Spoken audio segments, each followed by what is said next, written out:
Hey guys, tonight we're travelling back to December 1144 to the dusty, wind-swept plains of northern Mesopotamia, where two worlds meet and one of them is about to fall.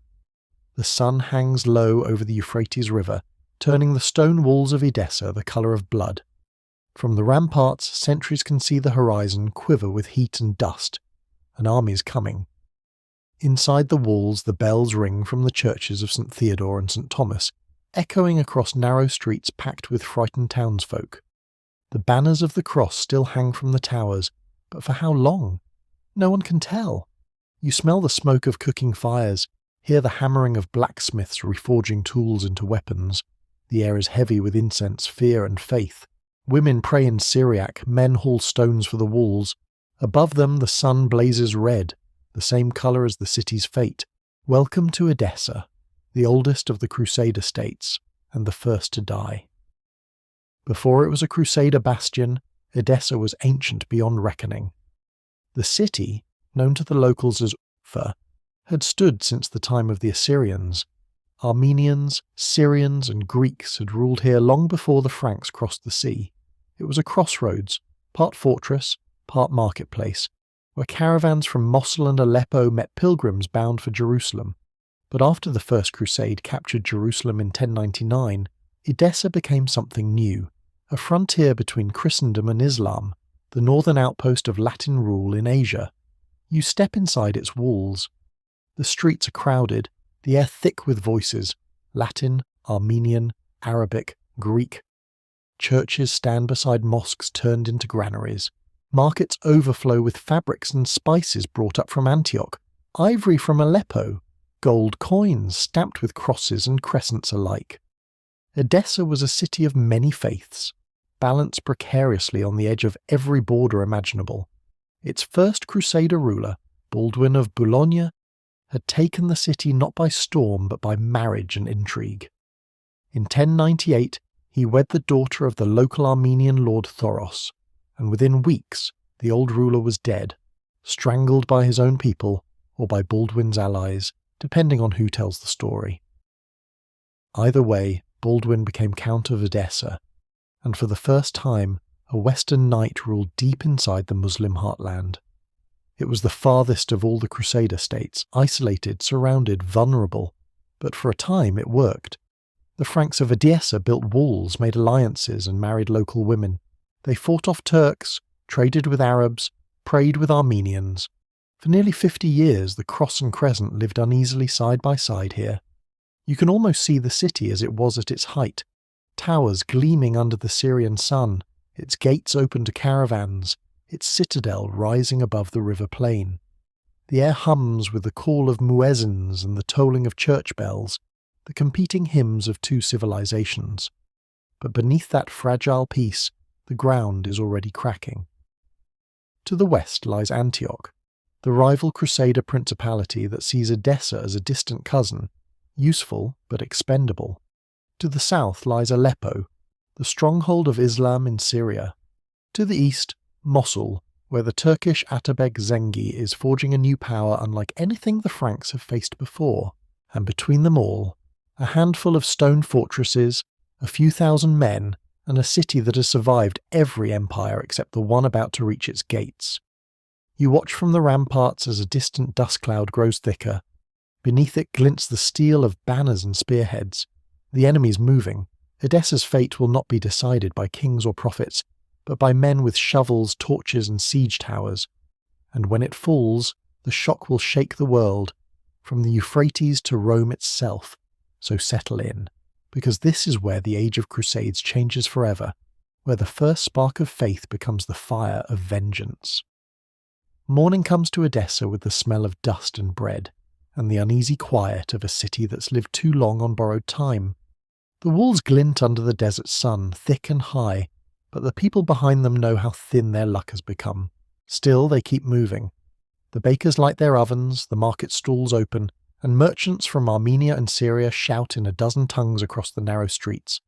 For all its fear, Edessa is still alive. To understand how it got here, how a Latin city could rise so far inside the Muslim world, you have to go back half a century, to the chaos that followed the First Crusade. When the Crusaders first marched through this region in 1098, their goal wasn't Edessa at all. They wanted Antioch and Jerusalem. But Baldwin of Boulogne, the younger brother of Godfrey of Bouillon, had other ambitions. He saw the wealth of this inland city, sitting astride caravan routes and river crossings, and he saw opportunity. When he arrived, he was greeted not with swords, but with open gates. The city's ruler, Thoros, an elderly Armenian Christian who held Edessa as a Byzantine vassal, needed help. Muslim raids from the east were constant, and the Turkish emirates were circling like vultures. Baldwin offered aid and protection. In gratitude, Thoros adopted him as his son and heir, a gesture that seemed diplomatic until it wasn't. Within weeks, Thoros was dead, torn apart by an angry crowd or quietly strangled in his bath, depending on which chronicle you read. The Franks didn't ask too many questions. Baldwin became Count of Edessa, the first Western lord to rule so deep inside Asia. You can almost imagine him standing on these same walls, looking out over the endless brown hills and realizing what he had done. He wasn't just holding a city, he was holding a frontier between two civilizations. Baldwin ruled through alliances more than arms. He married Arda, the daughter of an Armenian noble family, uniting his small band of Western knights with the region's powerful Armenian Christian clans. He allowed Syriac and Armenian priests to keep their churches. He even hired local Muslim mercenaries when he needed them. Edessa became a patchwork, a Latin lord ruling over an Eastern people, tied together by fragile diplomacy and the shared fear of outsiders. The city itself was unlike any other Crusader capital. Jerusalem glowed with holiness, Antioch shimmered with wealth. Edessa was neither. It was practical, rough-edged, built on trade and necessity. Its towers were squat and strong, its churches simple but ancient. In the narrow alleys, Arabic blended with Greek, French with Armenian. Here, religion wasn't just faith. It was politics, currency, survival. When Baldwin became king of Jerusalem years later, he left Edessa in the hands of his cousin Baldwin of Bourg, later known as Baldwin II. Under him, the city endured siege after siege, especially from the Turks of Mosul and Aleppo. It was a lonely outpost, too far from the coast to be easily defended, too rich to abandon. Baldwin II spent much of his rule on horseback, racing from fortress to fortress across a territory the size of a small country, but defended by fewer men than a modern village police force. Somehow, Edessa survived. It wasn't just luck, it was adaptability. The Franks built alliances with local Armenians, married into their families, and learned to live like them. They replaced wooden churches with stone, repaired aqueducts, and rebuilt bridges. They even minted coins stamped in both Latin and Arabic. Half Christian, half Muslim, fully Edessan. By the 1120s, the city had become a haven for refugees, Armenians fleeing the Turks, Syriac Christians escaping persecution, and merchants looking for safety under Latin rule. Its streets swelled with newcomers, its markets buzzed with goods from every direction. On the surface, it seemed like a miracle, a Crusader state flourishing peacefully in the Muslim East. But peace here was like the skin of an onion, thin, translucent, and easily peeled away. Beyond the walls, the Muslim emirates were growing stronger again, and one man in particular, the Atabeg Zengi, a hard, cunning warrior who ruled Mosul and Aleppo, was watching Edessa with the patience of a wolf. Inside the city, the people carried on with their lives. Pilgrims still lit candles in the church of St. Theodore, children still chased dogs through the dusty courtyards, but above them, every tower had new cracks, every alliance a hidden weakness. And soon, Edessa's long, improbable peace would crumble, not with betrayal from within, but with the thunder of war drums from beyond the river. By the early 12th century, Edessa had grown into a strange, shimmering contradiction, a Crusader state that looked eastern, prayed western, and survived mostly through sheer nerve. From its sandstone walls you could look out across the plains and see the world divided by faith and geography. Muslim fortresses glittering in the distance, Armenian villages dotting the hills, and far beyond the horizon, the faint promise of Jerusalem. It was a lonely frontier, and the men who ruled it knew just how fragile it was. The county of Edessa was unlike the other Crusader realms. It had no sea, no port, no steady link to the great powers of Christendom.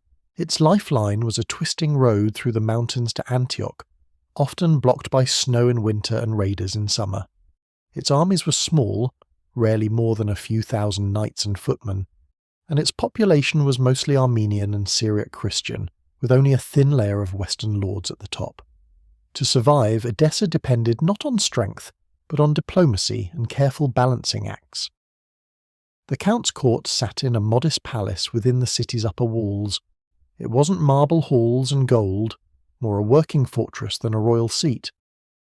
Baldwin II and his successors governed through councils of mixed faith and tongue. The Armenians provided administrators, the Syrians tax collectors, and the Franks, of course, provided the swords. Even the Muslim towns within the county paid taxes peacefully for years, preferring Edessa's predictable order to the chaos of rival Turkish emirs. If you walked the markets in those years, you'd find a tapestry of coexistence. Traders from Mosul sold horses and fabrics beside Armenian bakers and Latin smiths. Arabic, French, and Armenian blended in a constant hum. On Fridays, the muezzin called from one quarter. On Sundays, church bells answered from another. It was messy, improvised, and somehow it worked. But Edessa's strength was also its weakness. Its army was scattered across a chain of isolated fortresses, Turbessel, Saruj, Tel Bashir, and others strung along the upper Euphrates. Each was a stone island in a sea of Muslim territory. Communication between them was slow. Reinforcements could take weeks.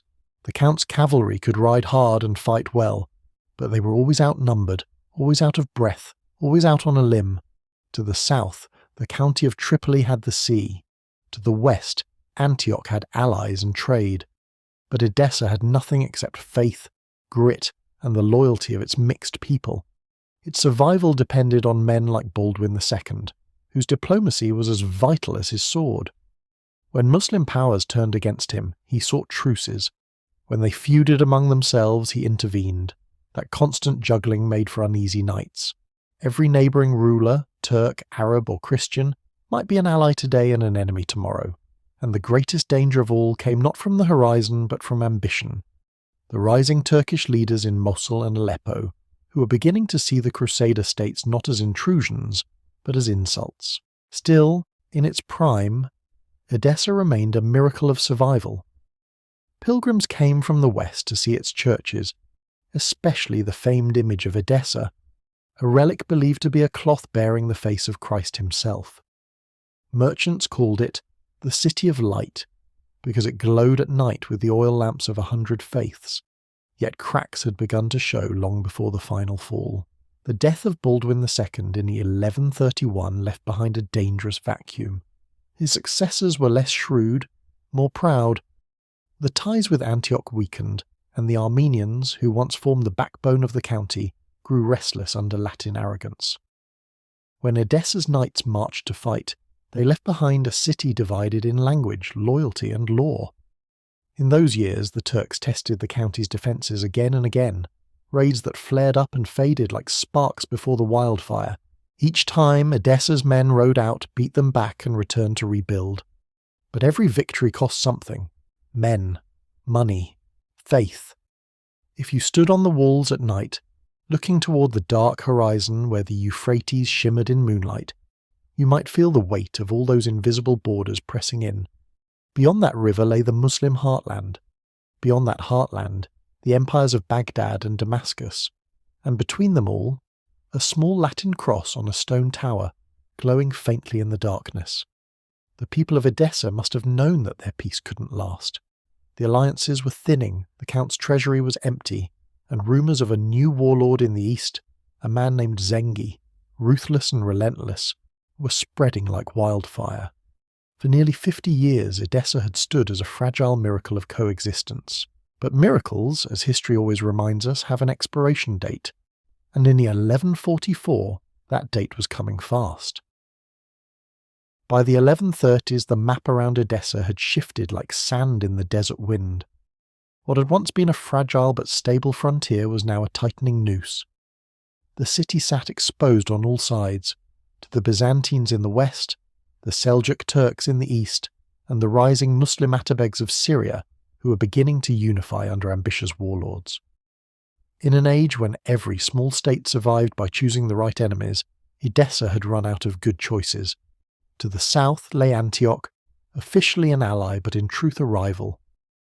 The princes of Antioch, more concerned with their coastal wealth and trade routes, saw Edessa as a burden, a poor landlocked cousin whose defence drained more resources than it earned. To the north were the Armenian lords of Cilicia, whose loyalty shifted with every wind from Byzantium. To the east, the Ortukids of Mardin and the Artukids of Diyarbakir, Turkish dynasties that raided across the plains as often as they traded. And beyond them, looming larger each year, was the growing shadow of Zengi, the Atabeg of Mosul. He was gathering power the way a storm gathers clouds, slowly, deliberately, and with no intention of stopping. Inside Edessa, the Franks still tried to play the old game, balancing alliances, bribing neighbours, marrying daughters to local princes, and pretending that the world was still the same. But the truth was obvious. The city's position was untenable.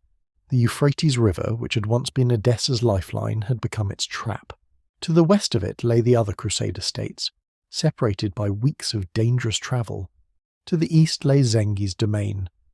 The river was supposed to protect the city, but by now it was just another line the enemy would cross.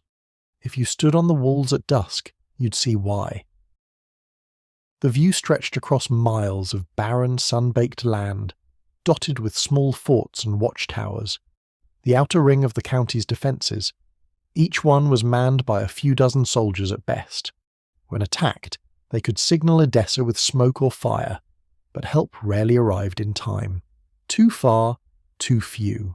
Count Jocelyn I, Baldwin II's successor, did what he could to hold it together.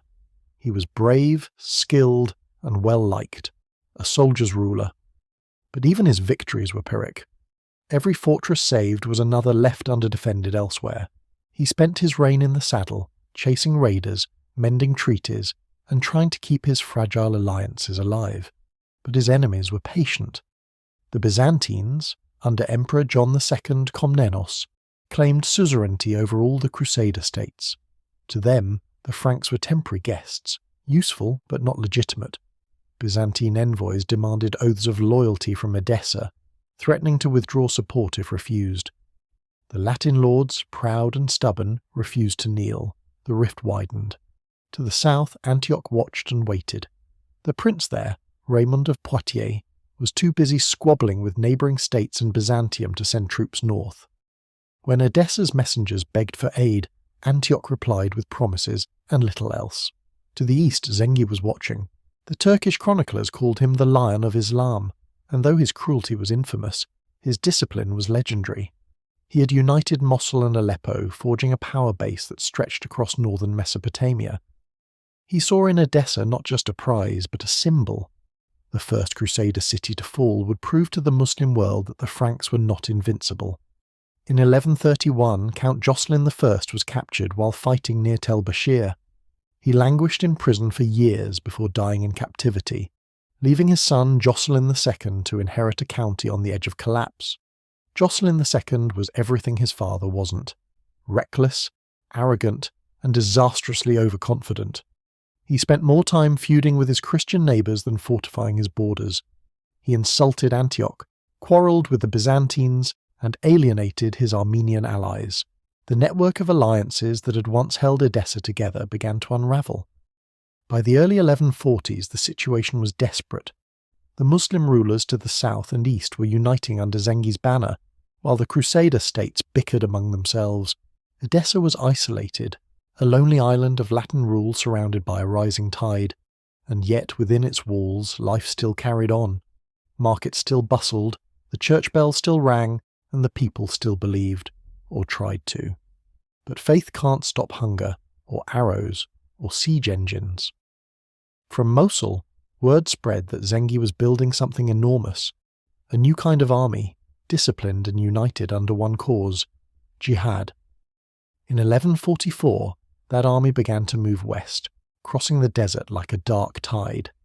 Jocelyn II was far away, drunk on overconfidence and false security, leaving his city to fend for itself.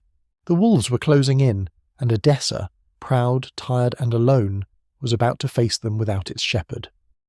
The year is 1144, and in Mosul, a man named Imad ad-Din Zengi sharpens the blade that will cut the Crusader frontier in half. His beard is streaked with grey, his eyes hard as iron. He has spent his life carving order out of chaos, uniting Muslim Syria and Iraq under his banner. To his enemies he is a tyrant, to his followers a holy warrior sent by God. And now, with Aleppo and Mosul under his control, only one obstacle stands between him and complete dominance of northern Syria, the Christian stronghold of Edessa. Zengi isn't a romantic conqueror, he's a strategist, one of the first Muslim leaders to understand that the Crusaders are not just raiders but settlers, colonists who mean to stay. For decades the Islamic world has been divided, too busy fighting itself to push them back. Zengi changes that. He sees the jihad not as a passing call to arms, but as policy, a weapon of unity. In the courts of Mosul and Aleppo, his spies and scribes work day and night. Messengers carry letters across the deserts, calling on Muslim emirs and scholars to rally for faith and vengeance. Preachers thunder in the mosques about the duty to reclaim the lands of Islam. The word spreads. The Franks have taken our homes, our markets, our cities. Rise and drive them into the sea. It's not just politics, it's theatre, and Zengi is its master. He rides through his camps at dawn, wrapped in chainmail, his banner marked with verses from the Quran. The soldiers, Turks, Kurds, Arabs, kneel as he passes. He tells them they are chosen, that they will be remembered as the army that avenged Jerusalem's shame. Behind him march siege engineers, sappers, and men trained in the art of breaking cities, the very craft the Franks once brought west. Meanwhile, Edessa sleeps. Jocelyn II, the Count of Edessa, is not in his city. He's in Turbocel, a fortress to the west, squabbling with neighbours and ignoring reports of Zengi's movements. He assumes the Atabeg will attack the Muslim Emirates, not risk war with the Crusaders. It's arrogance born of habit. For half a century, Edessa has survived every siege thrown at it. But this time is different. In early November 1144, Zengi's army moves like a sandstorm across the plains. Thousands of horsemen and infantry cross the Euphrates under banners black as crows. The scouts of Edessa spot them too late. When Jocelyn finally realizes what's happening, he has fewer than 400 knights and a few thousand footmen, not nearly enough to meet Zengi in the open. He rides out from Turbocel to raise help, leaving a small garrison behind under the city's Armenian and Frankish commanders. The gates close. The siege of Edessa has begun. Imagine it from the walls, the plain below dark with tents and banners, the pounding of drums, the neighing of war horses. Zengi's engineers begin digging trenches and raising siege towers. Sappers tunnel beneath the walls, hammering at the foundations with iron tools. The defenders respond with counter-tunnels, boiling water, and rocks hurled from mangonels. Smoke fills the sky. Inside, panic spreads. The population, tens of thousands of Armenians, Syrians, and Franks, crowd into the churches and citadel. Food grows scarce. The city's wells run foul. Still, they fight. For weeks, Edessa holds. Zengi keeps his distance, directing the siege like a chess game. He knows the city's geography, the walls built on a slope, the weak points where earlier earthquakes cracked the foundations. His engineers focus on the northern wall, digging tunnels and propping them with wooden beams soaked in oil. On December 23rd, they set the beams alight. The supports collapse. The wall comes down with a sound like thunder, and the flood begins. Turkish soldiers surge through the breach. Archers on the parapets are cut down. The narrow streets turn into rivers of chaos, screams, smoke, dust. The defenders fall back toward the citadel, but the gates jam in the panic. Within hours, the outer city is lost. The churches become fortresses. Women and priests throw stones from the rooftops. For a moment, it looks as if the defence might hold. Then Zengi's men set fire to the lower quarters. The wind carries the flames uphill. Night falls on Christmas Eve, and Edessa burns. Those who survive the first onslaught flee to the citadel, where the last of the knights fight until dawn. By morning it's over. The banner of Zengi, black silk embroidered with gold, flies above the city walls. The oldest of the Crusader states, the one that had endured against all odds, has fallen. And the world beyond its ruins will never be the same. Dawn rises over a ruined city. Smoke curls above Edessa's skyline, where church spires now stand like broken fingers clawing at the pale winter sky. The Euphrates glints red in the morning sun, not from the light, but from the blood that still runs through the streets. The siege is over. The slaughter has begun. Zengi's army pours through the gates like locusts. The air is thick with dust and screams. The Turkish chroniclers will later write that the Atabeg spared the faithful and punished the rebels. But the truth, as always, is uglier. When the walls fell, Edessa became a prize, and every soldier took his share. The Armenian quarter is the first to burn. The houses there are wealthy, filled with silks and jewellery, the fruits of half a century of trade. Doors are smashed open, chests overturned, coins scattered across the floor. Churches are stormed and stripped of gold. The great church of St. Theodore, where the defenders had made their last stand, becomes a tomb. Its altar cracks beneath the weight of the fallen. In the citadel, the last survivors hold out. Frankish knights, priests, merchants and townsfolk who have fled the streets below. They pray to the Virgin, to Christ, to anyone who might hear them through the roar of fire and steel. But by midday the gates are battered down. Zengi's soldiers rush in, their banners dark against the smoke. What happens next is remembered differently depending on who tells it, a holy victory or a massacre. Both are true. The Latin inhabitants are cut down. The Armenian and Syriac Christians fare little better, accused by both sides of betrayal. The men are slaughtered, the women and children enslaved. The streets echo with the sound of iron chains and hooves as captives are driven through the gates. Thousands vanish into the markets of Aleppo and Mosul, sold to merchants who will carry them as far as Baghdad or Cairo. By nightfall, the city is silent. Only the crackle of fire and the wails of the dying break the stillness. The walls that once stood as the proud frontier of Christendom now bear Zengi's black banners, shimmering in the torchlight. Zengi himself rides through the ruins the next morning. He's not a man to gloat. His satisfaction is cold, practical, almost surgical. He orders his commanders to restore order, to prevent further destruction. The victory must look like divine judgment, not chaos. The mosques are reopened for prayer. The call to worship rises over the city, mingling with the smell of smoke and blood. He knows what he has done. In one stroke he has erased the oldest Crusader state, humiliated the Franks, and proven to the Muslim world that the invaders can be defeated. This is not just conquest, it's propaganda. The fall of Edessa becomes his sermon. Messengers ride out in all directions, carrying the news to every emirate and every mosque. The city of the Franks has fallen. The infidels' stronghold has been purged. In Aleppo, poets compare Zengi to Saladin before Saladin exists. In Mosul, scholars declare that God has restored the balance between Islam and Christendom. But even among the victors, there's unease. The sack has been brutal, the loss is heavy, and the Atabeg soldiers whisper that no city, however holy, is worth so much blood. Yet Zengi silences dissent with a glance.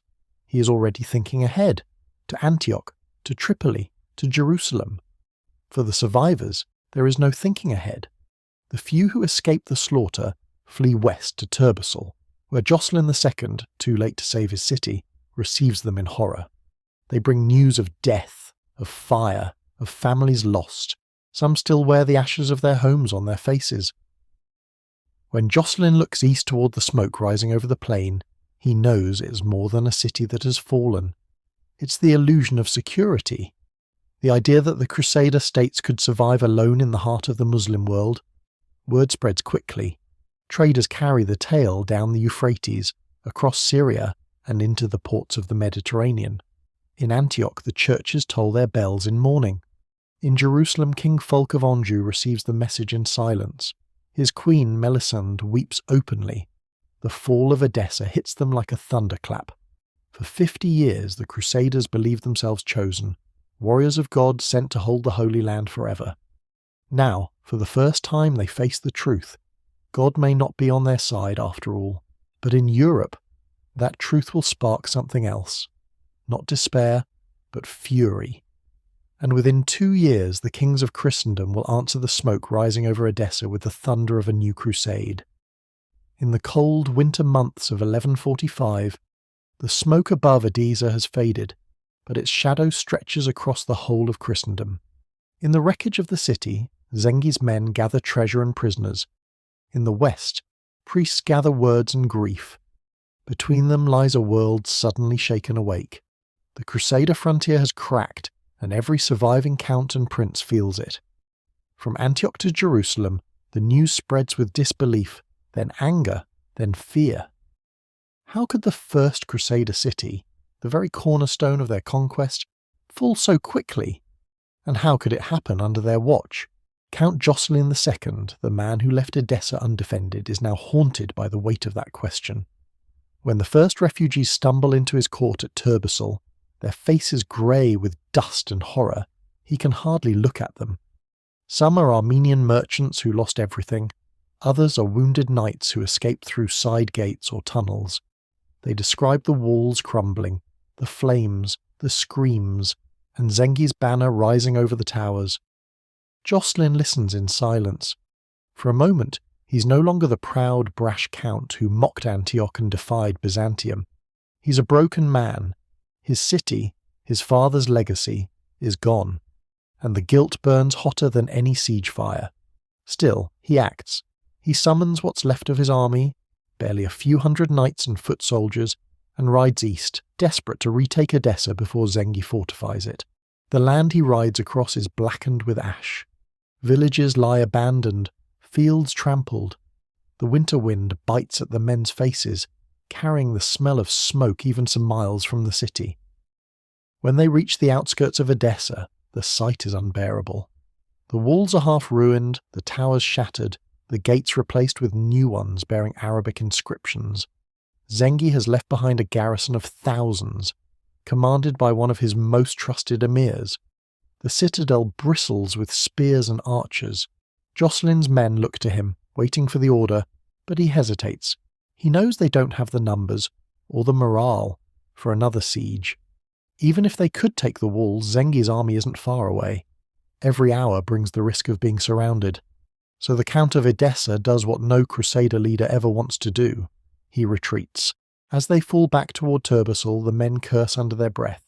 The Franks have lost their oldest city without a true battle. The Armenians murmur that God has turned his face away.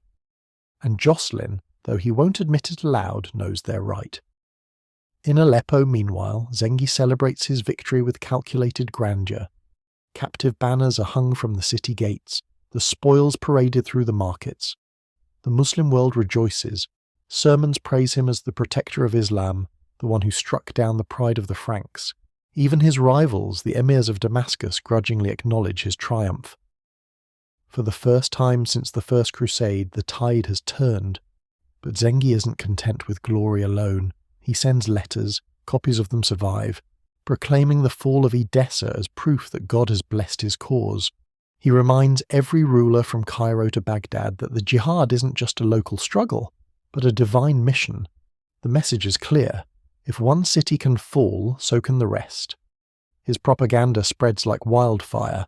Across Syria and Iraq, volunteers flock to his banners. The Muslims of the region, divided for decades by dynastic feuds, begin to unite around a single idea: resistance. Back in the Latin East, the response is panic. In Antioch, Prince Raymond tightens his borders, fearing Zengi will strike next. In Tripoli, the counts beg for reinforcements from Jerusalem, and in the holy city itself, the patriarch leads processions through the streets, calling for repentance, fasting, and prayer. But prayer won't rebuild Edessa. When the surviving Franks write to Europe, they do it not as conquerors but as supplicants. Letters from the east reach Pope Eugenius III, describing in trembling Latin how the city of saints has been destroyed, its churches defiled, its relics lost. The chroniclers say the messengers fell to their knees as they delivered the news. The Pope listens, and something in the tone, the desperation, the finality, convinces him that this is not a single loss, but the beginning of a catastrophe. For the first time in nearly 50 years, the Vatican will once again call the faithful to arms. The Second Crusade has not yet been born, but in the ashes of Edessa, you can already hear the first heartbeat.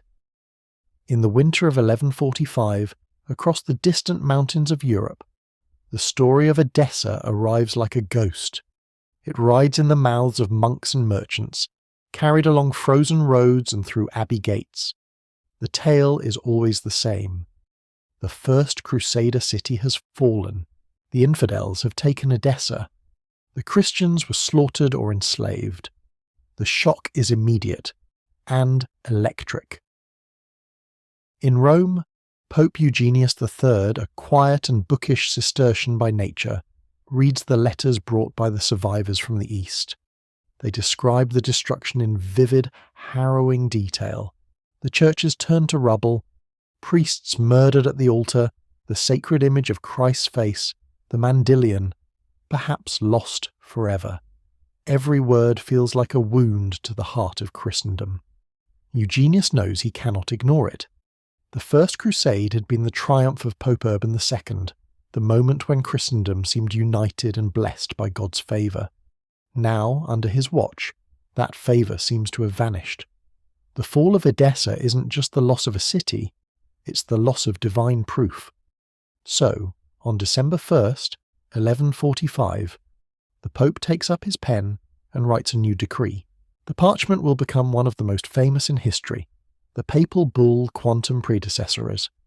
How great the deeds of our predecessors! It begins not with glory, but with mourning. Eugenius laments the fall of Edessa, calls upon the sins of mankind as the cause, and then urges the faithful to repent and to take up the cross once more. The promise is the same as before, remission of sins for those who go to war for Christ. But this time, the language is heavier, more desperate. The crusade is not about conquering new lands, it's about saving what's left. The call spreads quickly through Italy, then across France, carried by bishops and friars. But in an age weary of war and politics, the response at first is lukewarm. The memory of the First Crusade has faded into legend, and many now doubt the righteousness of such ventures. And then enters Bernard of Clairvaux, the voice that will awaken all of Europe. Bernard is no warrior. He's a monk, thin and pale, with eyes like fire and a voice that can shake kings. When Eugenius entrusts him with preaching the crusade, he takes the mission as a sacred duty. God, he declares, has not abandoned his people, he is testing them. In March 1146, Bernard stands before a vast crowd at Vézelay in Burgundy. The day is cold, the air tense. Beside him stands the most powerful ruler in Europe, King Louis VII of France, wearing a simple cloak and the weight of guilt. His own wars and sins have troubled his reign, and he sees in this new crusade a chance for redemption. As Bernard begins to speak, the crowd falls silent. His words pour like thunder. Men of Christ! The Lord calls you to his service. Jerusalem is in peril. Edessa has fallen. The blood of the faithful cries out from the ground. His voice trembles not with anger, but with grief, and the people weep. When he finishes, King Louis kneels before him, vowing to take the cross. The crowd erupts. Thousands tear strips from their clothes to form makeshift crosses, pinning them to their tunics. The movement spreads like wildfire. Across France and Germany, nobles and peasants alike take the cross. Even Conrad III, the Holy Roman Emperor, joins the cause. For the first time, two crowned kings of Europe will march east together. But Bernard's words carry more than zeal. They carry a kind of awe. He reminds the faithful that Edessa fell not because God abandoned them, but because their faith had grown cold. The crusade, he says, will rekindle that faith. It will make Europe holy again. In monasteries and cathedrals, men sell their lands and pack their armour. Women bless their husbands and sons, not knowing if they'll ever return. Blacksmiths hammer day and night, forging new swords that gleam under the winter sun. The bells of Europe toll not for the dead but for the living, the ones marching toward destiny. And yet, behind the fervour, few understand what they're walking into. The Crusader states are weakened, their borders exposed, their unity shattered. Zengi's successors still hold Edessa and the upper Euphrates, and his death in 1146 has only passed his fire onto his son. Nur ad-Din, a man even more disciplined, more devout, and more patient. The Second Crusade will not meet a divided enemy, but a united one. The fall of Edessa was not just the end of a city, it was the beginning of a new age, when both Christendom and Islam realized that faith itself could be a weapon. And from that moment on, every battle in the Holy Land would carry a different sound. Not the clash of ambition, but the echo of vengeance, spring of 1147. Across Europe, fields bloom, bells ring, and the largest army Christendom has ever seen begins to move. But in the Holy Land, the air feels heavy, as if the earth itself is bracing for something vast and violent to come. The Second Crusade, born in the ashes of Edessa, is finally on the march. They come in waves, from France, from Germany, from Flanders and Lombardy. Knights, peasants, monks and mercenaries, a rolling tide of humanity. Dust clouds rise for miles along the roads. Banners of crosses ripple over rivers and plains. The chroniclers can't agree on the numbers, but they all agree on one thing: the sheer noise. Thousands of horses clanging armour, priests chanting hymns, cooks shouting, children crying. The road to the east has become a procession of faith and chaos. At its head rides King Louis VII of France, a thin, earnest man more pious than practical. His queen, Eleanor of Aquitaine, travels with him, proud, radiant, and already a legend in her own right. Behind them come bishops, abbots, and lords with their retinues, all bearing the red cross on their cloaks. From the north, Emperor Conrad III leads a separate army of Germans, disciplined, enormous, and slower moving, a beast of iron and prayer.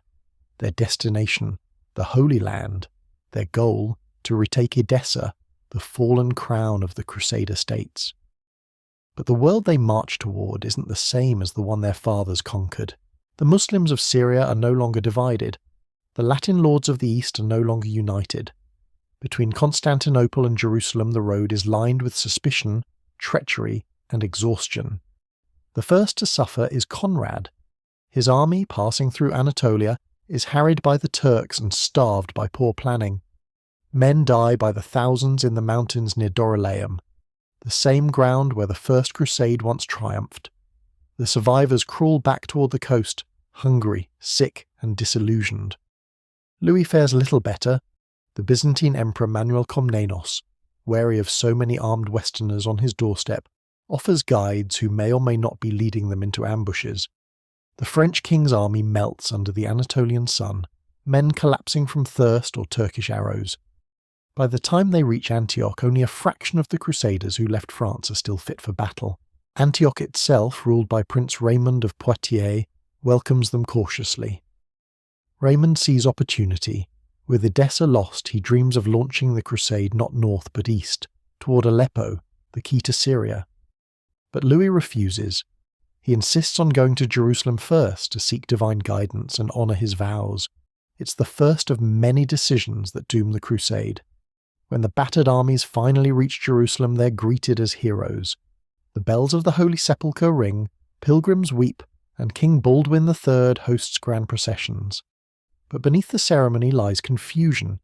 Edessa is gone, too deep in enemy territory to retake. The local barons argue for an attack on Damascus, reasoning that it's closer and rich, an easy prize to boost morale. It's a fatal mistake. In July 1148, the Crusader armies, French, German and Jerusalemite, march on Damascus.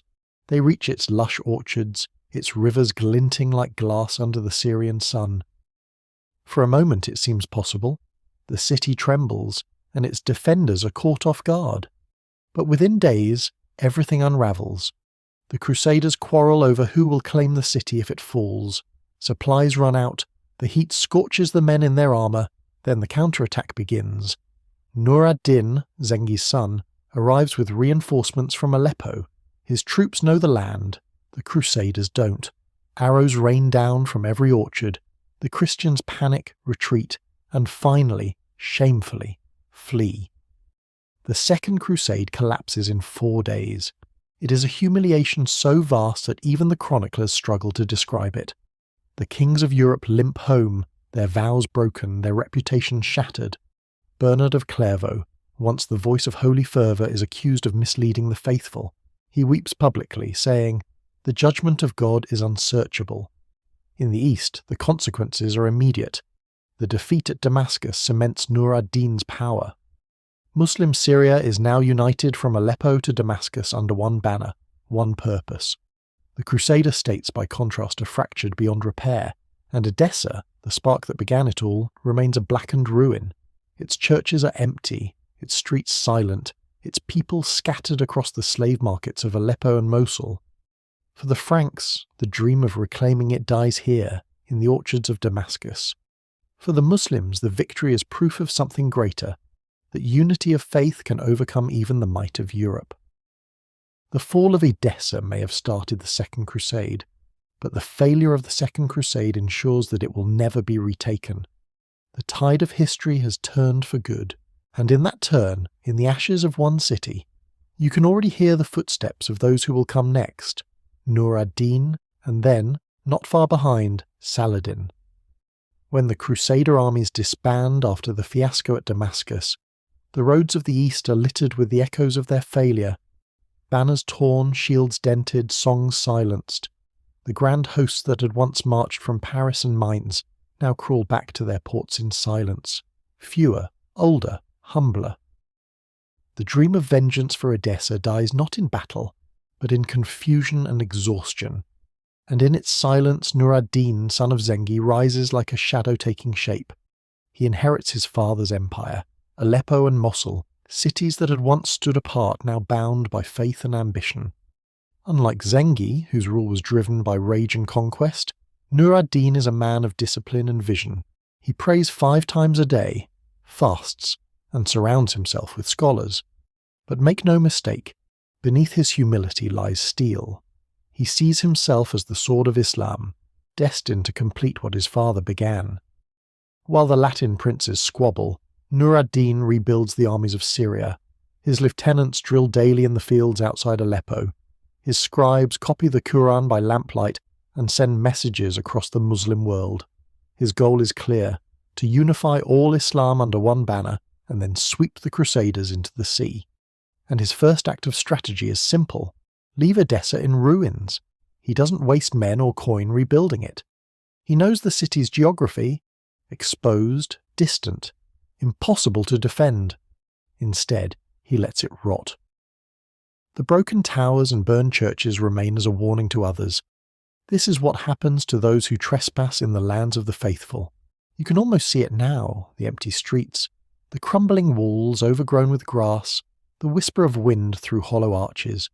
Stray dogs wander through the courtyards where the sound of hymns once rose.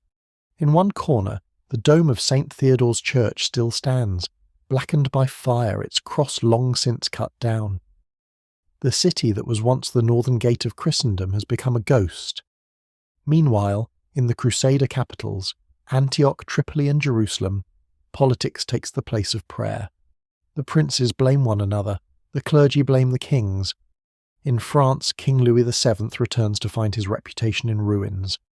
His marriage to Eleanor of Aquitaine collapses within a decade, taking half his kingdom with it. In Germany, Emperor Conrad III dies soon after his return, his crusade a bitter memory. And in the Holy Land, the people whisper, if God was with us, why did he let Edessa fall? Why did he let us fail? The crusading ideal begins to fray. Pilgrims still come to Jerusalem, but fewer take the cross. Even among the knights there's fatigue, a sense that the glory days of the First Crusade are gone. The new generation was raised not on triumph, but on survival. Nur ad-Din senses this fatigue and uses it. He becomes not just a conqueror, but a propagandist.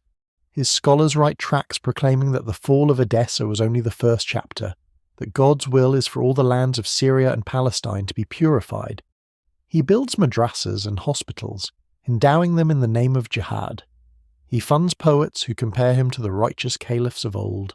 Step by step he expands, capturing small crusader fortresses, raiding deep into Frankish lands, striking at night and vanishing before dawn. His enemies call him a phantom, His followers call him a saint. In 1154, he finally seizes Damascus, the jewel of Syria. The city's gates open to him not in fear but in welcome. Its people see in him a ruler of justice and piety. With Damascus, Aleppo and Mosul united, Nur ad-Din becomes master of all Syria, something no Muslim leader has accomplished in over a century. From that moment, the Crusader states are doomed to defence. Antioch trembles, Tripoli braces, and in Jerusalem, the young King Baldwin III begins to understand that the war has changed shape, from skirmishes to a war of endurance. All of it, every move and counter-move, traces back to Edessa, the spark that lit this new fire. When chroniclers look back years later, they'll see the fall of Edessa not as a tragedy, but as a pivot. The moment the Crusades stop being a story of Christian conquest and become a story of Muslim resurgence. The Franks lost more than a city. They lost the illusion that time was on their side. And as the wind whistles through the ruins of Edessa, carrying the last echoes of the cross-shaped banners that once flew above its towers, it feels as if history itself is whispering a verdict. You were never meant to last here. The Crusaders will still fight. They will still hold Jerusalem for another generation, but their story from now on will be one of slow retreat. And in the east, Nur ad-Din will begin shaping the destiny of another man, a quiet Kurdish officer in his service, loyal, devout, and patient. His name is Salah ad-Din Yusuf ibn Ayyub. The world will know him soon enough. Years pass, and the smoke from Edessa's ruin fades into memory. But the chain of events it set in motion continues to shape every corner of the Levant. What began as a single siege on the banks of the Euphrates has now become a struggle for the soul of the entire region. The Crusaders cling to the coast, the Muslims tighten the noose, and in the centre of it all stands the shadow of a lost city, the wound that neither side can forget. By the 1150s, the once mighty county of Edessa exists only on parchment maps and in the prayers of displaced refugees. Its remaining fortresses, Turbessel, Tel Bashir, and a handful of hilltop keeps, are now isolated outposts cut off from one another. Jocelyn II, the man who abandoned Edessa when Zengi attacked, still calls himself Count, but it's a hollow title. He spends his last years fighting small wars along the frontier, more a bandit lord than a ruler. In 1150, fate finally catches him. While travelling near the Euphrates, Jocelyn is ambushed and captured by Nur ad-Din's forces. He's dragged to Aleppo in chains, the same city that once celebrated his father's victories, and thrown into a dark cell. Chroniclers say he dies there years later, blind and broken, murmuring prayers to the saints of a city that no longer exists. With his death, the line of the Counts of Edessa ends, and the last vestige of that first Crusader state vanishes into the dust. Nur ad-Din, meanwhile, rules with quiet precision. He strengthens Aleppo's walls, restores the mosques, and ensures that the taxes from trade flow smoothly into his coffers.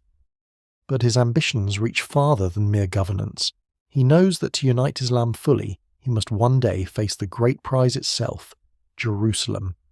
Yet he is patient. Unlike his father, he understands that victory requires not rage but time. So he builds step by step, forging alliances with Kurdish chieftains, marrying into powerful families, sending scholars to preach the virtues of jihad not as vengeance, but as justice. Across the mosques of Damascus and Aleppo, sermons begin with Edessa. The preachers remind the faithful that God had shown his favour once, he can do so again. For the Franks, the lesson of Edessa burns like salt in a wound. The Second Crusade's failure has left them humiliated and hesitant. The kings of Europe turn their eyes inward, fighting their own wars. The Latin East becomes a collection of nervous enclaves, Jerusalem, Antioch, Tripoli, each ruled by lords who trust no one, least of all each other. They reinforce their castles and wait, watching the horizon. And sometimes, on clear days, they can still see the ruins of Edessa glinting faintly in the distance, a memory of their reach, a reminder of their limits. Pilgrims who travel north tell stories of the desolation, wild dogs roaming the empty markets, shattered icons lying in the dust, weeds growing through the once holy courtyards, a place where faith was tested and found wanting, But even in ruin, Edessa continues to matter. It becomes a symbol, to the Muslims, proof of divine favour, to the Christians, a martyrdom that must someday be avenged.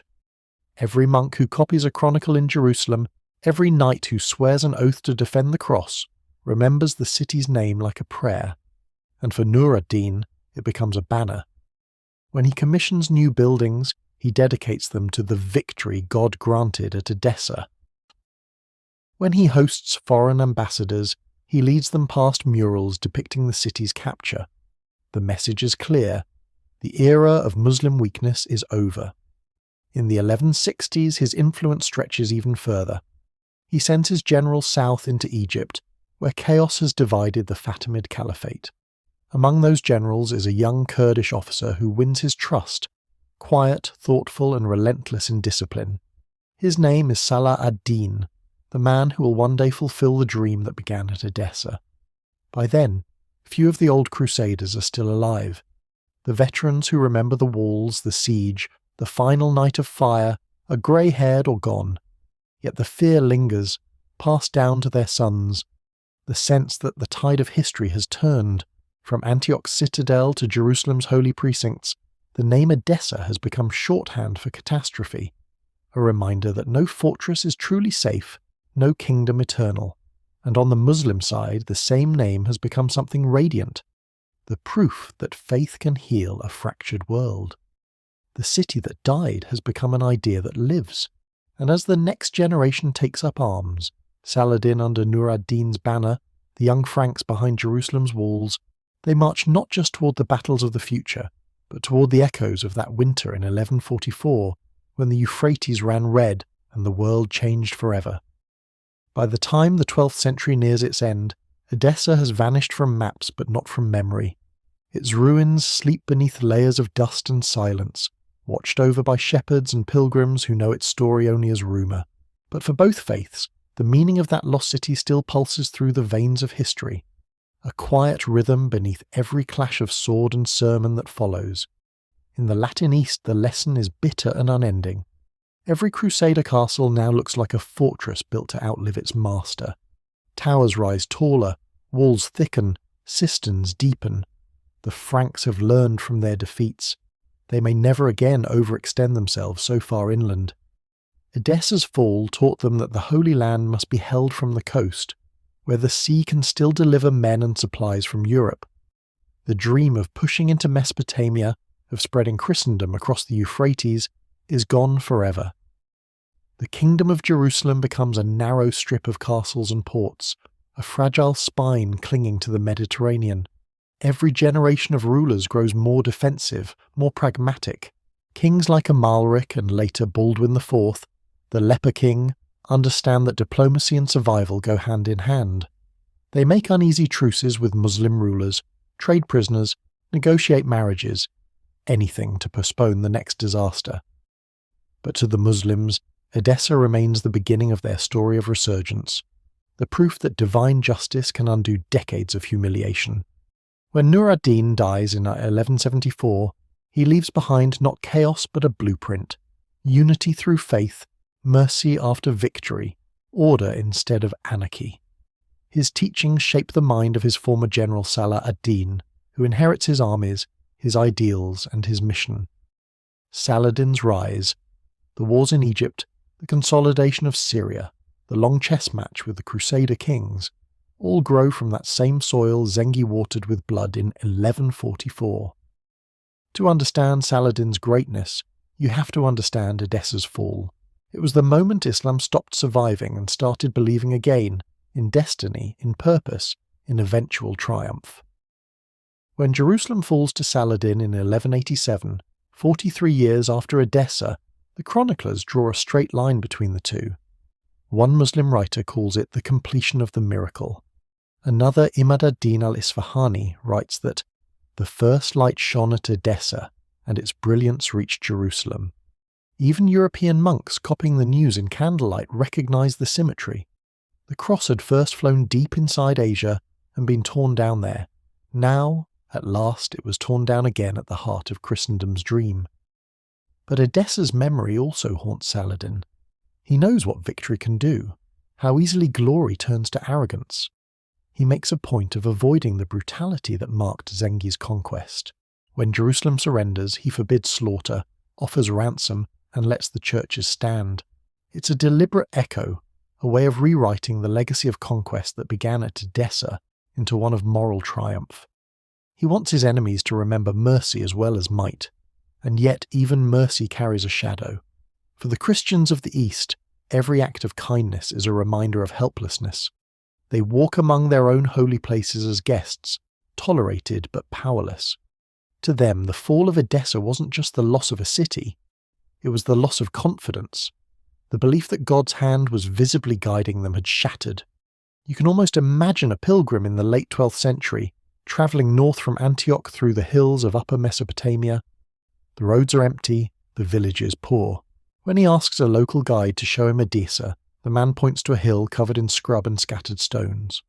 That, he says, was the city of the Franks. The pilgrim finds broken walls, hollow gates, the faint outline of streets. Nothing moves except the wind. He kneels in the dust, recites a prayer, and realizes something. That this is what all empires become. Dust, memory, lesson. And still, in the ruins, he can feel the weight of the past pressing down. The echoes of Baldwin, Jocelyn, Zengi, Nur ad-Din. Men who lived and died for this soil, whose ambitions turned to sand in their hands. By the time he leaves, the pilgrim understands what neither pope nor prince ever could, that Edessa's true legacy is not triumph or tragedy, but transformation. It turned conquerors into caretakers, zeal into calculation, vengeance into vision. The Crusades will rage on for another century, but the heart of the story was written here, in a city that no longer exists. The centuries move on, and the world reshapes itself around the bones of Edessa. The Crusades burn and fade, kingdoms rise and fall, but that patch of ground along the upper Euphrates never stops carrying the memory of what happened there. The city is rebuilt and renamed, conquered and renamed again. Urfa, Roha, Edessa, each ruler layering his own story over the ruins. Yet beneath every new wall lies the same foundation, the place where two civilizations first collided and learned they could destroy one another. By the 13th century, merchants from the Italian ports passed through its markets on their way east. The city hums again with traders, weavers, and scribes. The Latin tongue has vanished, but the churches of the Armenians and Syriac Christians still cling to the stones, their bells faint against the call of the muezzin. The scars of conquest have softened into the texture of daily life. People sell bread and wool where knights once fought to the death. And yet, if you ask the old monks who live in the monasteries outside the city, they will tell you the story of the fall of Edessa in voices that tremble like candle flames. To them, it was the first warning, the moment when pride undid holiness, when the cross became too heavy to bear. They speak of Count Jocelyn, the absent lord who gambled with fate, of Zengi, the butcher who called himself chosen, and of the thousands who died between them, nameless and uncounted. For the Muslim scholars who inherit Zengi's and Nur ad-Din's legacy, the tale has a different tone. To them, Edessa was not cruelty but awakening, the first step toward unity and strength. In their writings, Zengi's harshness becomes a necessary fire, Nur ad-Din's patience a guiding star, Saladin's mercy the light that followed the storm. Together they see these men as chapters in a divine story, one city sacrificed so that a civilization might live again. The two sides tell the same story in opposite directions, and the truth, as always, lives somewhere in the middle. Centuries later, under the Ottoman Empire, Edessa becomes a quiet provincial town. Its walls crumble into the hills, its citadel sinks into shadow. Pilgrims still come, though now they come for saints and prophets, not crusaders. Muslims revere it as the birthplace of Abraham's fire. Christians remember it as the first home of the Church of the East. In this layering of memory, the city becomes what it was always destined to be, a place of crossroads, where no one truth can erase another. The chroniclers of the Middle Ages begin to speak of Edessa as the spark that lit both sides of the crusading age. Without its fall, they say, there would have been no Second Crusade, no Saladin, no flowering of chivalric legend or theological reform. From this one disaster came centuries of movement, armies, ideas, art, and pain that shaped both Europe and the Middle East. In the West, minstrels sing of knights who fell at Edessa as martyrs. In the East, poets praise the steadfast who defended it as heroes of faith. The irony would make Zengi smile. The city that died in fire has been reborn in words. By the Renaissance, Edessa's story turns almost mythical. Scholars in Venice and Paris copy old chronicles and marvel at the notion that a single small city could shake the faith of continents. Artists paint the siege as allegory, walls crumbling under divine light, angels turning their faces away, kings blinded by arrogance. In these retellings, Edessa becomes less a place and more a lesson, that faith without wisdom is ruin, and conquest without compassion is a curse. In time, no one remembers exactly where the wall stood or how many died there, but the name remains a whisper in history, a symbol of the hinge between the medieval world and what came after. If you walk the modern streets of Urfa today, you can still find fragments of the old city buried in the earth. Blocks of ancient masonry reused in houses, an arch here, a broken column there. The people still tell stories of holy fire, of saints, of kings and conquerors. They point to the hill above the city and say, "That's where the old fortress stood."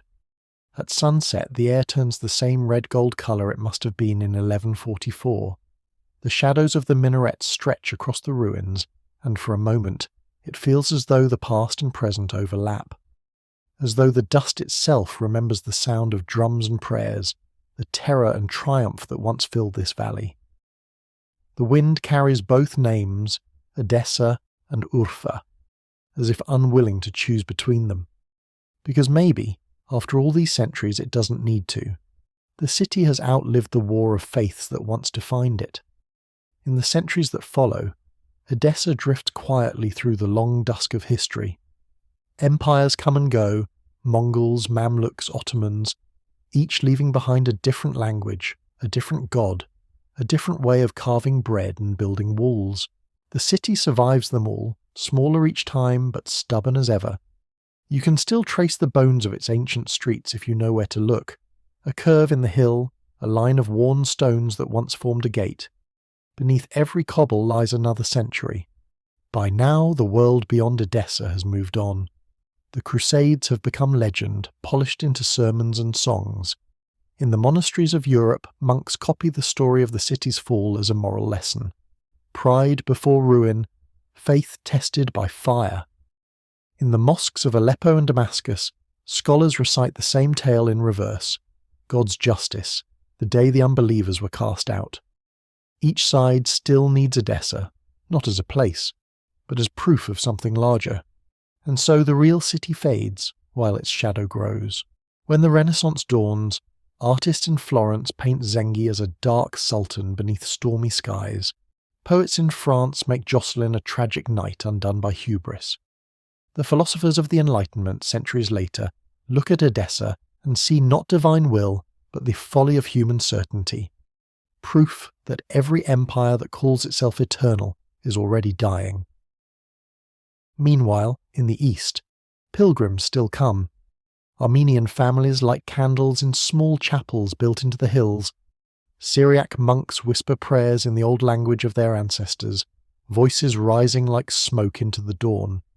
Muslim devotees gather around the Pool of Abraham, said to mark the spot where the prophet's fire once burned, and drop coins into its green water for luck. No one argues anymore over who owns the city's holiness. They've learned perhaps that holiness is bigger than ownership. By the 19th century, European travellers rediscover Edessa. They arrive with notebooks and sketch pads, expecting a fortress of legend, and finding instead a quiet provincial town under the Ottoman flag. The Englishman William Ainsworth writes that the ruins seem to whisper of a time when faith could move mountains and armies alike. Another explorer calls it a city of ghosts, where even the stones remember. They walk through arches blackened by time, past courtyards that still bear faint carvings of crosses, crescent moons and double-headed eagles, symbols layered one atop another until history itself looks like palimpsest. They gather pottery shards and fragments of fresco, cataloguing them for museums that will one day display them as relics of a vanished war. And yet, standing there under the hot Anatolian sun, many feel the same thing, that this is where the Middle Ages truly ended. Not in a date or a treaty, but in a moment of realization that no city, however holy, can survive forever on faith alone. In this way, Edessa becomes not a cautionary tale, but a mirror.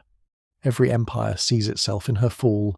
The Byzantines, the Crusaders, the Ottomans, all built their confidence on the illusion of permanence, and all, in time, were reminded by her silence that permanence is a story we tell ourselves to sleep at night. Still, for the people who live among her ruins, life continues as it always has. The markets open, the children shout, the call to prayer rolls over the rooftops. The past is never forgotten, but it is lived with, like an old scar, something you stop noticing until the weather changes. If you walk the streets of modern Urfa in the evening, the air smells of roasted sesame and dust. The sunset paints the stones in that same red hue that once marked the last day of Edessa's defence. The hills are quiet, the old citadel outlined against the fading light. For a moment it feels as though time folds back on itself, as though the drums of Zengi's army could start again, or the bells of St. Theodore could ring out in answer. But there is only the sound of wind and the city breathing softly in its sleep. Edessa is gone. Urfa remains. And between them lies the story of us all, how we build, how we burn, and how we remember. Time, like the river that once fed Edessa's fields, keeps flowing. The modern world forgets her name but not her lesson. In Europe, the old chronicles are translated, edited, and taught in universities. In the Middle East, her ruins are folded into local lore, half history, half legend. Somewhere in the slow drift of centuries, Edessa stops being a tragedy and becomes something deeper, a crossroads in the human story. Every civilization that has stood here has left a layer. Beneath the Ottoman mosques lie Roman foundations, beneath them Hellenistic stone. Beneath that, the faint scars of Crusader walls scorched by Zengi's siege. Archaeologists scrape away the soil, 1 century at a time, until they find bones and jars, coins and inscriptions, and the echoes of an argument that began 1,000 years ago about who owns holiness. The people of Urfa, the city's modern name, live among those echoes. They still call parts of the old fortress Kale, the citadel. The markets bustle. The call to prayer weaves through the same hills where Latin priests once sang Mass. Children chase each other through narrow alleys paved with the same limestone that once held the blood of knights. Life goes on, soft and unassuming, as though history were just another layer of dust settled on the stone. From the perspective of the 21st century, Edessa seems impossibly distant, an episode from a world of banners and relics, not satellites and screens. Yet her story feels strangely familiar. 2 civilizations misunderstood each other, each believing it was chosen, each certain that God had written only its name in the stars. Between them stood ordinary people, farmers, artisans, children, who built homes in the shadow of faith and watched them burn. The siege of 1144 was the first great collision between the Latin West and the Islamic East, but it would not be the last.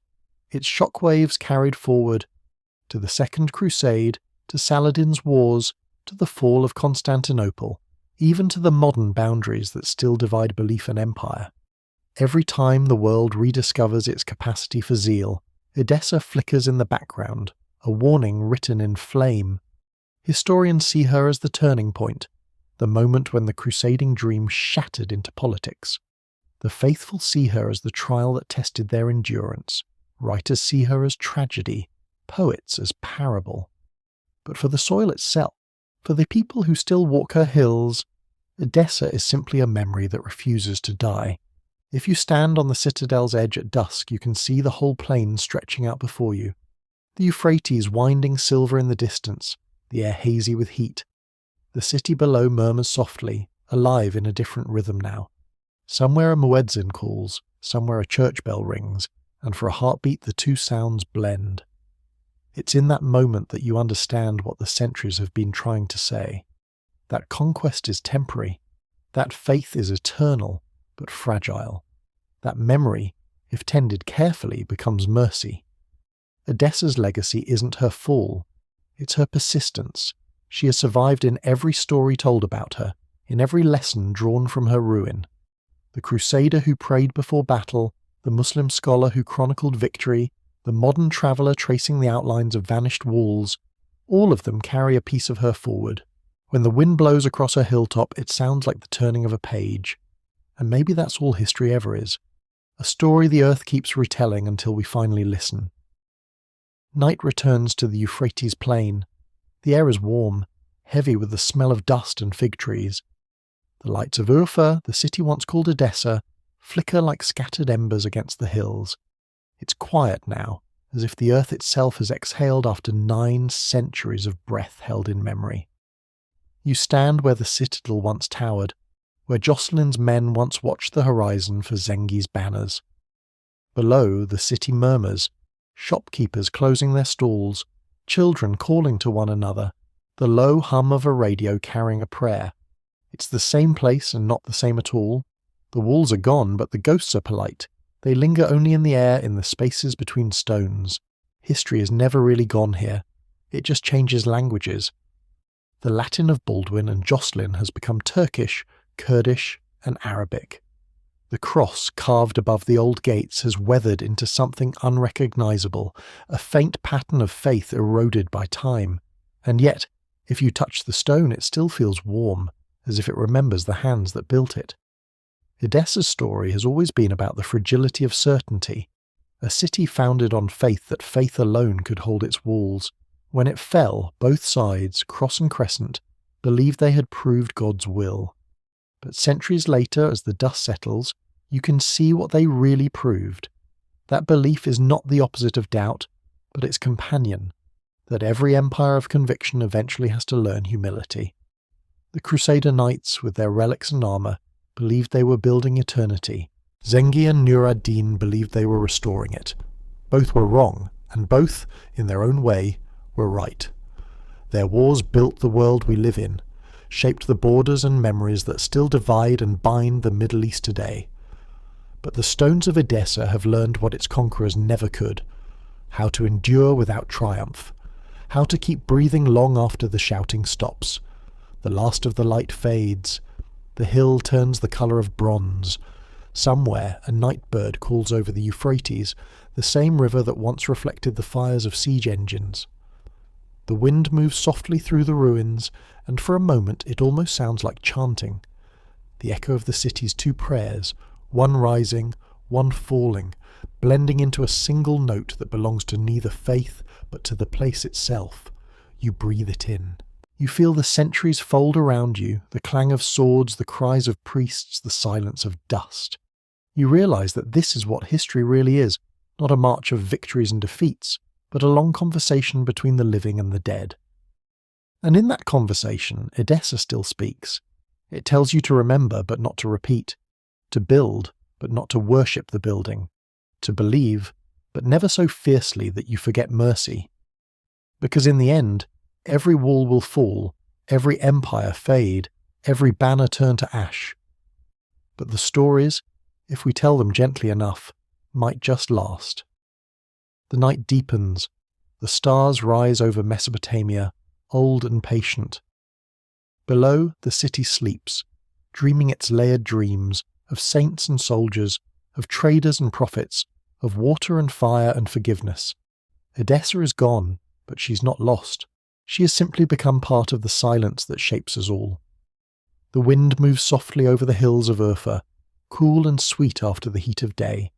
The city's lights shimmer against the stone, and the sound of life, laughter, footsteps, distant music, blends with the hush of night. You stand above it all, where the towers of Edessa once stood, and listen to the stillness. It's hard to imagine that this peaceful place was once the edge of the world, where faith and fury met in fire. Yet even here, in the quiet, you can feel the rhythm of history pulsing beneath your feet. The stones remember, the earth remembers, and through them, we do too. You close your eyes. For a moment the centuries melt away, the banners, the siege engines, the cries, and what's left is just the sound of wind and river, the same wind that brushed the faces of crusaders and farmers, saints and scholars, enemies and lovers alike. It has seen all of them come and go. It asks nothing except that we listen. So listen. The story of Edessa is no longer about loss or victory. It's about survival, the quiet, stubborn endurance of people who keep rebuilding after the fire. Every city, every faith, every life carries a little of that same defiance. The night settles deeper. The air cools. The stars drift across the ancient sky. Sleep well, traveller. The city of faith and flame rests now, and so should you. Good night. Sweet dreams.